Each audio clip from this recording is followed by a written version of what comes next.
నమస్తే చేతన్ గారు. నమస్తే మేడం. చేతన్ గారు, సబ్జా గింజలు మనము జనరల్గా ఎట్లా ఆలోచిస్తామంటే కొంచెం వేడి చేసింది అనిపిస్తే చాలు సబ్జా గింజలు నీళ్ళల్లో వేసుకొని నానబెట్టుకొని తాగేస్తాం. సమ్మర్లో అయితే ఎక్కువగా వాడతామండి. ఒక హాఫ్ అన్ అవర్ ఉంచితే చాలు, ఇవాళ రేపు హాఫ్ అన్ అవర్లోనే చక్కగా అవి ఉబ్బిపోతున్నాయి, అవి తాగేస్తూ ఉంటాం. సబ్జా గింజలు ఓన్లీ వేడి అనే ఆ కాన్సెప్ట్కైనా ఇంకా మిగతా ఫలితాలు ఏమైనా ఉంటాయా దాంతో? సో ఐస్ క్రీమ్ లో వాడతారు కదా సబ్జా గింజలు, అవును. గార్నిషింగ్ కి. మీరు ఒకటి చూడండి, డెకరేషన్ పర్పస్ కోసం వాడుతున్నారు ఫలుదాలో, అంటే జర ఐస్ క్రీమ్ మంచిగా కనిపించడానికి. అవునవును. అండ్ మీరు చెప్పినట్టు వేడిగా అయింది. నాకు ఇప్పుడు వరకు గుర్తుంది, మేము చిన్నగా ఉన్నప్పుడు మా నాన్నమ్మ ఏమో ఎక్కువ వేడి ఉన్న రోజు ఉంది అంటే సబ్జా గింజలు వాటర్ లో కలిపేసి మాకు ఇస్తుండే. ఓకే. అయితే నాకు ఇప్పుడు మీరు చెప్తే నాకు అదే గుర్తొచ్చింది. ఏంటంటే మనం వేడికని అనుకుంటాం, కానీ ఈ సబ్జా గింజల్కి ఎన్నో హెల్త్ బెనిఫిట్స్ ఉన్నాయి. ఒకటి ఏంటంటే ఇది ఎకనామికల్, అంటే మీకు వెయిట్ లాస్ కి కావాలంటే మీరు వాడుకోవచ్చు, మీకు షుగర్ వ్యాధి కంట్రోల్ చేసుకోవాలంటే వాడుకోవచ్చు, మీకు బీపీ రోగం కంట్రోల్ చేసుకోవాలంటే మీరు వాడుకోవచ్చు. And multipurpose. కానీ ఇంకోటి ఇప్పుడు ఒక ఎగ్జాంపుల్ తోటి నేను మీకు ఎక్స్ప్లెయిన్ చేస్తాను. ఇప్పుడు ఒక బలూన్ ఉంది,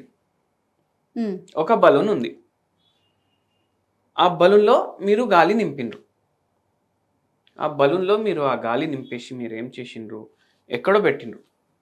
బలూన్లో గాలి లేకపోతే ఎంత ఉంటుంది, చిన్నగా ఉంటుంది బలూన్. అవును. కానీ గాలి నింపితే పెద్దగా అయిపోతుంది కదా. అయితే ఏంటంటే కొన్ని నాన్ ఇన్వేజివ్ ప్రొసీజర్స్ ఉంటాయి. ఇప్పుడు కొందరికి వెయిట్ ఎక్కువ ఉంటుంది, వాళ్ళు సర్జరీ చేయించుకోవాలనుకుంటారు, బేరియాటిక్ సర్జరీ.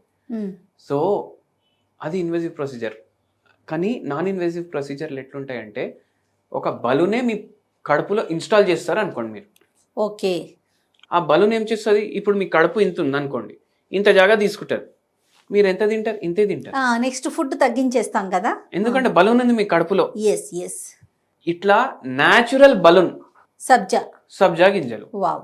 ఏందంటే దీంట్లో ఓన్లీ ఫైబర్ ఉంటుంది ఎక్కువ, న్యూట్రియంట్స్ కూడా ఉంటాయి మళ్ళీ, కానీ క్యాలరీలు ఉండవు, చాలా తక్కువ క్యాలరీలు ఉంటాయి. ఇప్పుడు మీరు ఒక గ్లాస్లో పావు గ్లాస్ నింపిండ్రు సబ్జా గింజలు, దాంట్లో వాటర్ వేసిండ్రు. మీరు వాటర్ వేస్తే అది ఫుల్ గ్లాస్ నిండిపోతుందా? అవునా కదా? అవునండి. నిండిపోయిన తర్వాత అది మీరు సగం తిన్నారనుకోండి, మీరు బలూన్ పోయింది కదా మీ కడుపులో, అది నింపేస్తుంది మీ కడుపుని.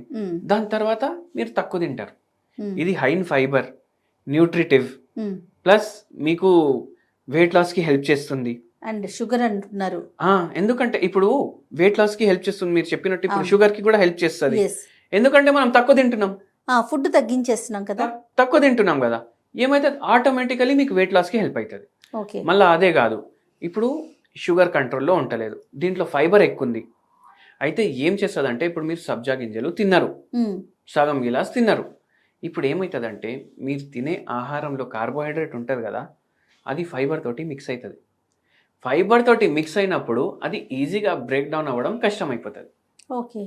సడన్ గ్లూకోజ్ స్పైక్ రాదు, ఆ బెనిఫిట్ కూడా ఉంటుంది. సో షుగర్ కూడా కంట్రోల్ అవుతుంది, వెయిట్ లాస్కి హెల్ప్ చేస్తుంది, షుగర్ కంట్రోల్ చేయడానికి హెల్ప్ చేస్తుంది. అయితే ఏమవుతుంది, ఆటోమేటికలీ మీకు బీపీ ఎక్కువ ఉంటే కూడా కంట్రోల్ అవుతుంది. 5 కిలోలు మీరు తగ్గితే ఒక 5 mm హెచ్జీ కూడా తగ్గుతుంది ఒక్కొక్కసారి. ఇప్పుడు మీరు 30 కిలోలు తగ్గినారనుకోండి, ఇప్పుడు మీరు 30 కిలో బరువు ఎక్కువ ఉంది మీది, మీ బరువు 70 kgs ఉండాలి, కానీ మీ బరువు 90 kgs ఉంది. అయితే ఆటోమేటికలీ మీ బ్లడ్ ప్రెషర్ కూడా పెరిగిపోతుంది. అవును. మీరు మళ్ళీ 70 kgsకి వచ్చేసిండ్రు అనుకోండి, మీ బీపీ కూడా నార్మల్కి వచ్చేస్తుంది. అట్లా మళ్ళీ ఫైబర్ ఎక్కువ ఉంది, మనకు వెయిట్ లాస్కి హెల్ప్ చేస్తుంది, మనకు బీపీ కంట్రోల్ చేయడానికి హెల్ప్ చేస్తుంది, షుగర్ వ్యాధికి హెల్ప్ చేస్తుంది. ఇప్పుడు వెయిట్ ఎక్కువ ఉండడం వల్లనే కదా ఇవన్నీ ప్రాబ్లమ్స్ వచ్చేవి. అయితే ఏమవుతుంది, ఆటోమేటికలీ ఫైబర్ మనం తక్కువ తింటాం. ఇప్పుడు ఒక 10 మందిలో మనం అందరికి వీళ్ళకి జొన్న రొట్టె తినమని చెప్తే, అరే దాని టేస్ట్ బాగుండదండి, గోధుమ రొట్టె టేస్ట్ బాగుంటుంది అంటారు.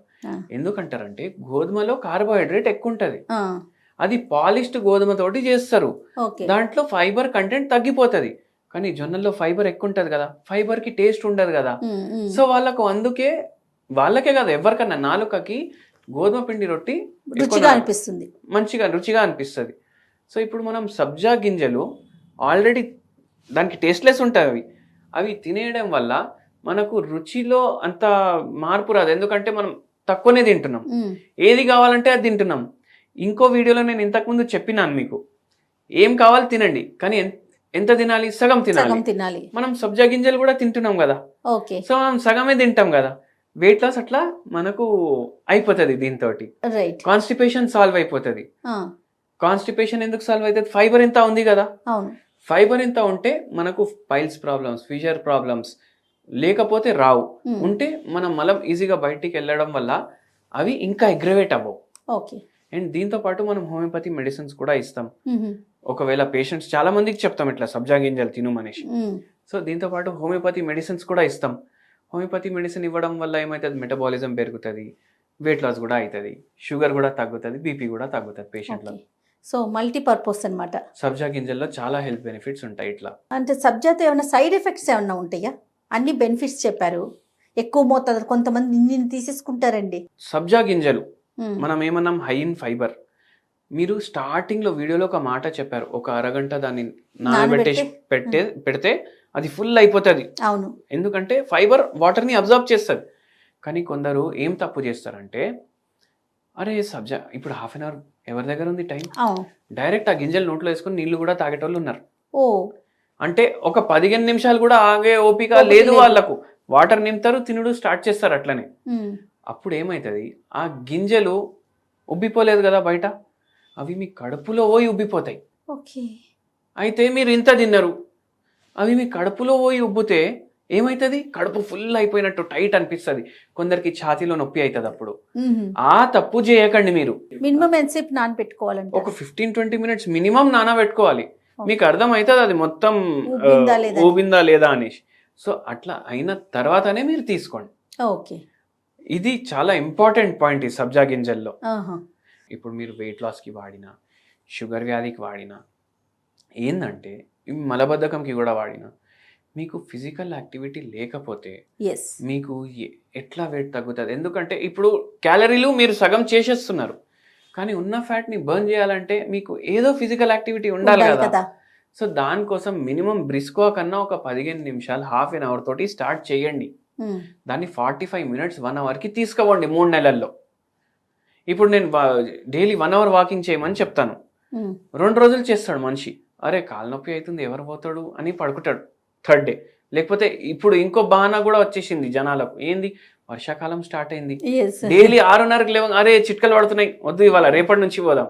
ఆ రేపు మళ్ళీ నెక్స్ట్ ఇయర్ వర్షాకాలం అయిపోయిన తర్వాత వస్తుంది, ఎందుకంటే అప్పటికి ఇంకో 10 కిలోలు పెరిగిపోతాం మనం. సో మీరు ఇంత సబ్జా గింజలు తింటున్నారు, జీలకర్ర నీళ్లు తీసుకుంటున్నారు, లెమన్ వాటర్ తీసుకుంటున్నారు, ఎన్నో హోమ్ రెమెడీస్ చేస్తున్నారు, కానీ మీరు ఆ హోమ్ రెమెడీస్ చేసినాక దాని ఎఫెక్ట్ కూడా బాడీ మీద ఎప్పుడు ఉంటుంది? మెటబాలిజం ఫాస్ట్ అవ్వడానికే తీసుకుంటున్నాం. మెటబాలిజం ఫాస్ట్ అవ్వడానికి ఇవి తీసుకుంటున్నారు, హోమియోపతి వైద్యం తీసుకుంటున్నారు, కానీ అది బర్న్ అవ్వాలంటే మీరు నడవాలి. బండిలో మనం పెట్రోల్ వేసి పెడతాం, దాని మైలేజ్ తక్కువందా ఎక్కువందా మనకు ఎప్పుడు తెలుస్తుంది? ఆ పెట్రోల్ కాలిపోతేనే మనకు తెలుస్తుంది.